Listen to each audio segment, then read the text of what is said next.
महाराष्ट्र के लोग मोदी सरकार के 10 साल और कांग्रेस सरकार के 60 साल में अंतर देख रहे हैं।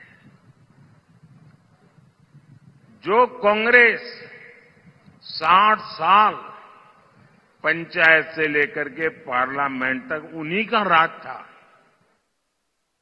और किसी की आवाज ही नहीं थी, विपक्ष तो था ही नहीं और मीडिया भी बहुत छोटा था उस समय।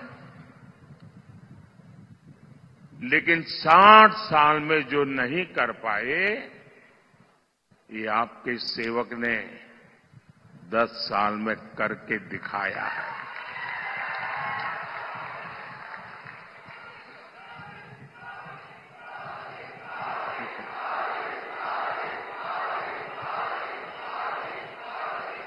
पिछले 60 साल में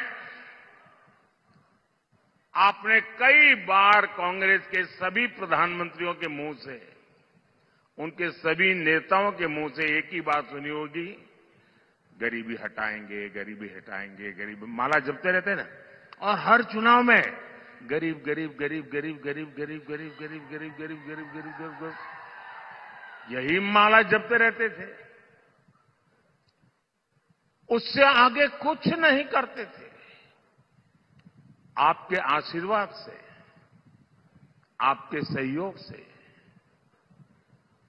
और आपने मुझे जो कुछ भी शिक्षा दीक्षा दी है उसके कारण 10 साल में इस देश के 25 करोड़ लोगों को गरीबी से बाहर निकालने में हमें सफलता मिली है। भाइयों बहनों, आप मुझे बताइए, कोई अगर गरीबी से मुक्त होता है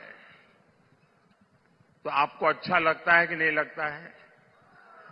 कोई गरीब का भला हो तो आपको अच्छा लगता है कि नहीं लगता है? जरा माताएं बहनें बताएं, अच्छा लगता है कि नहीं लगता है? अच्छा लगता है। अगर किसी को गरीबी से बाहर निकालते हैं तो हमें पुण्य मिलता है कि नहीं मिलता है? पुण्य मिलता है कि नहीं मिलता है? ये 25 करोड़ लोग गरीबी से बाहर निकले तो इसका पुण्य किसको मिलेगा? इसका पुण्य किसको मिलेगा? इसका पुण्य किसको मिलेगा? इसका पुण्य किसको मिलेगा? इसका पुण्य किसको मिलेगा? मोदी को नहीं मिलेगा। ये जो 25 करोड़ गरीबी से बाहर आए हैं ना, वो जो आशीर्वाद दे रहे हैं, उस पुण्य के हकदार सिर्फ और सिर्फ आप लोग हैं, क्योंकि आपने वोट देकर मोदी को ये काम करने के लिए कहा था और इसलिए इस पुण्य के सच्चे अधिकारी आप हैं। आज 80 करोड़ देशवासियों को उनकी थाली भरी हुई रहती है, उनका चूल्हा जलता रहता है, उनका बच्चा भूखा नहीं सोता है, 80 करोड़ लोगों को मुफ्त खाना मिलता है। इसका पुण्य किसको मिलता है? आपको मिलता है। आपने मोदी को वोट देकर के ये पुण्य कार्य करने के लिए भेजा है। साथियों, जब देश में मजबूत सरकार होती है तो उसका ध्यान वर्तमान के साथ ही भविष्य की योजनाओं पर भी होता है।